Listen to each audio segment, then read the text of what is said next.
मसरूफ तरीन जिंदगी विच अपने वास्ते वक्त कढ़ना बहुत ज़्यादा ज़रूरी है, बहुत इंपॉर्टेंट है।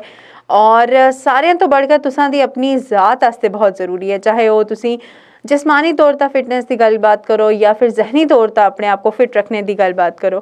तो जिहड़ा अपने वास्ते वक्त कढ़ो 24 घंटिया विचों अगर 3 मिनट भी तुसी अपने वास्ते कढ़दे हो ना, वो भी काफ़ी है। ठीक है, उस विच वो काम करो जिसको तुसां को दिल करता है। ठीक है, जिहड़ा तुसां को पसंद है वो काम, ठीक है, तुसां को करना बहुत अच्छा लगता है। उस काम तो बाद तुसां एक एनर्जेटिक महसूस करते हो, एक जहनी सुकून मिलता है, एक अपने आप को सलाहियत तुसां को लगता है कि उससे निखरती है और मूड खुशगवार होता है। वो कोई भी हॉबी हो सकती है, कोई लिखना हो सकता है, किताब पढ़ना हो सकता है, लेकिन इस विच मेक श्योर करना है कि वो डिजिटल ना होवे। यानी कि असी नॉर्मली देखते हैं कि फ़ोन इस्तेमाल करना शुरू कर देते हैं। फ़ोन इस्तेमाल करना, डिजिटल होना अपने वास्ते वक्त नहीं है। कोई फिजिकली कम वॉक हो सकती है, कोई स्किन केयर हो सकती है, कोई किताब पढ़ना, कोई किताब लिखना, कोई आर्ट एंड क्राफ्ट करना।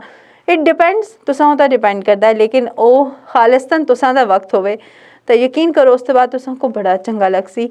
ठीक है, और तुसां मूड भी बड़ा अच्छा होसी, जहनी सुकून भी होसी और हर रोज़ उस आधे घंटे दा इंतज़ार भी रहसी।